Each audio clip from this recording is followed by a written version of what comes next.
Assalamualaikum dan salam sejahtera bersama saya Abang Muasli Abang Abdul Samad dalam Berita Pagi Sarawak edisi Ahad 19 Disember. Keputusan pilihan raya umum Dewan Undangan Negeri bagi kerusi N78 Mulu ditangguhkan. Pengerusi Suruhanjaya Pilihan Raya SPR Dato' Abdul Ghani Saleh mengumumkan demikian dalam sidang media malam tadi di Kuching.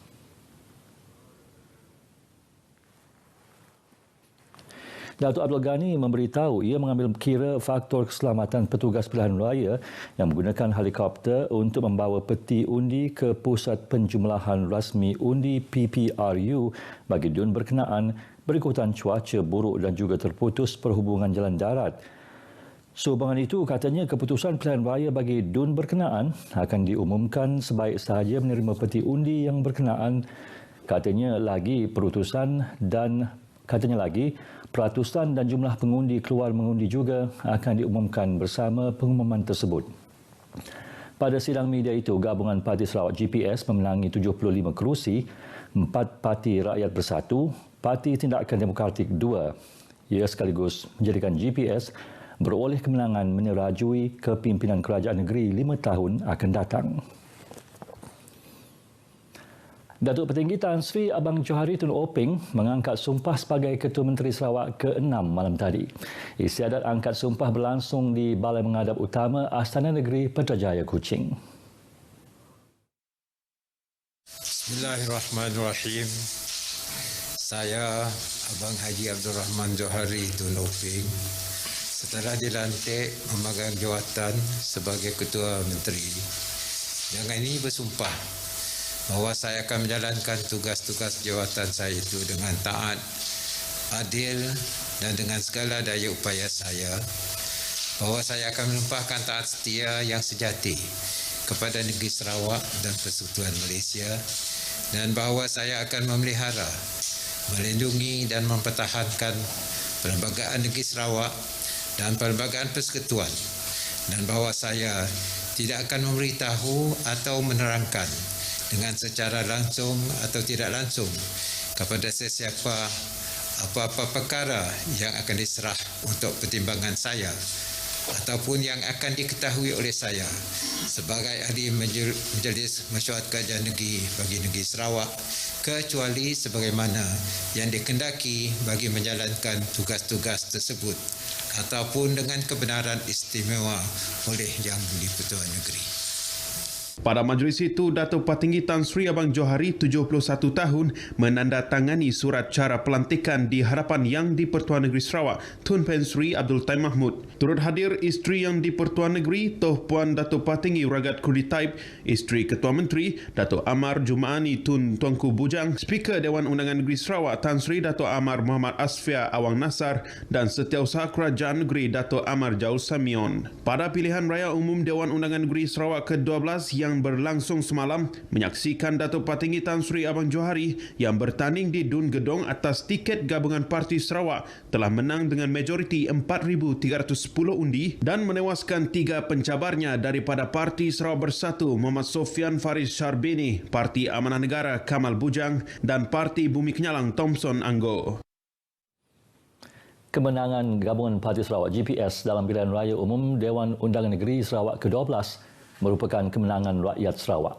Pengerusi GPS Datuk Petinggi Tan Sri Abang Johari Tun Openg berkata, kemenangan bergaya itu adalah kemenangan untuk meletakkan Sarawak sama rata dengan semenanjung Malaysia, iaitu perkongsian wilayah dalam Malaysia.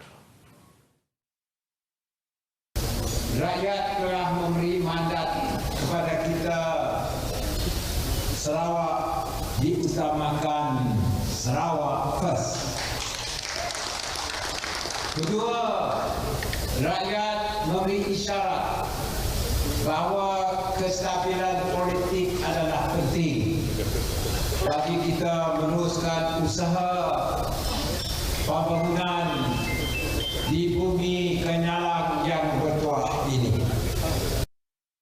Dalam ucapan kemenangan GPS di Kuching malam tadi, beliau berkata kemenangan itu juga mandat untuk memberi kuasa kepada GPS untuk membangunkan ekonomi yang mampan dan melaksanakan dasar sosial yang mengutamakan rakyat. Beliau turut berterima kasih atas keyakinan rakyat Sarawak untuk terus memimpin Sarawak ke arah pembangunan lebih cemerlang, terutama misi mencapai status negeri maju berpendapatan tinggi pada tahun 2030. Pengerusi GPS itu juga berjanji untuk terus menjalankan tanggungjawab kepada rakyat dan menunaikan janji manifesto pilihan raya GPS. Dalam perkembangan sama, gabungan Parti Sarawak GPS tidak tergesa-gesa untuk membentuk barisan Kabinet Negeri yang baru. Pengerusi GPS Datuk Petinggi Tan Sri Abang Johari Tun Oping berkata barisan Kabinet yang baru akan diumumkan apabila tiba masanya.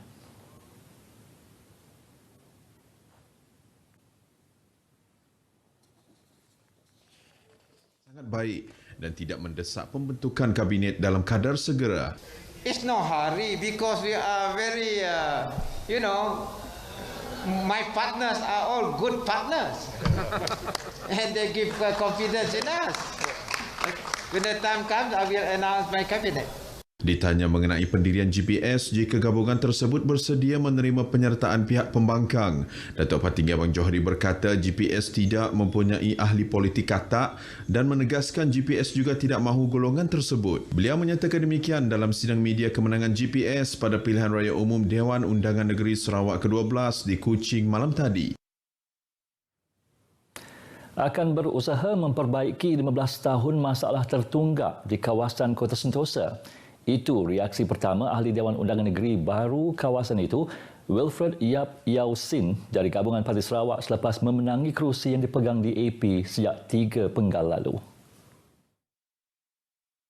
Wilfred Yap berkata segala janji yang disuarakannya sebelum pilihan raya akan cuba diusahakan sebaik mungkin sebagai tanda penghargaan kepada penduduk yang menyokongnya. Stampin resettlement scheme, 7 Mile flash flood issues, precinct, there are still a lot of infrastructure lacking, dilapidated housing in Stampin resettlement scheme, dilapidated housing in and around Batu Tujuh. We'll clear all those one by one. Beliau memperolehi sejumlah 5,806 undi dengan majoriti 1,863 undi mengalahkan 4 lagi calon dari DAP, PSB, Parti Aspirasi dan PBK. Gabungan Parti Sarawak turut menang di kerusi N52 Dudong menerusi calonnya Presiden Parti Demokratik Progresif PDP, Datuk Seri Tiong King Sing. Datuk Seri Tiong menang dengan majoriti 5,806. Ini semua generasi muda. Kita nampak saluran kali ini dia pun bagi sokongan penuh kepada kita GPS. We as a GPS, we will try our best. We will look into all and everybody interest, especially also the younger generation. We work together. Datuk Seri Tiong mendapat 9,390 undi, menewaskan pencabar terdekatnya daripada Parti Sarawak Bersatu PSB, Wong Hiping yang mendapat sejumlah 3,584 undi. Selain beberapa calon termasuk calon bebas, pempengaruh media sosial terkenal Fadil Muhammad Isa atau Kadok pula mendapat 1,178 undi. Sementara itu, penduduk di Dewan Undangan Negeri Balih mahu kerajaan yang stabil demi meneruskan pembangunan sedia ada. Ini kerana hanya kerajaan yang stabil mampu memastikan kesinambungan pembangunan yang dirancang. Jadi apa kekuatannya dirasa? Kekuatannya hanyalah terletak di GPS itu. Kita mahukan kerajaan yang stabil. Lebih-lebih lagi kita di kawasan pendalaman. Kita amat-amat memerlukan segala pembangunan apa yang ada di bandar, itu yang kita ingin terapkan di kawasan Balih, lebih-lebih kawasan pendalaman. Beliau menyatakan demikian ketika ditemui pemberita selepas pengumuman rasmi oleh Pegawai Pengurus Pilihan Raya bagi DUN N64 Balih. Nicholas turut berterima kasih kepada isteri mendiang Tan Sri Dato' Amar Dr. James Jemut Masing yang menjadi tulang belakang kepada kemenangan GPS di Balih selain jentera pilihan raya yang telah bertungkus lumus. Sekian berita Pagi Sarawak edisi 19 Disember. Terus patuh SOP bagi mengurang risiko penularan virus COVID-19. Yang sahih di RTM, salam hormat. Assalamualaikum.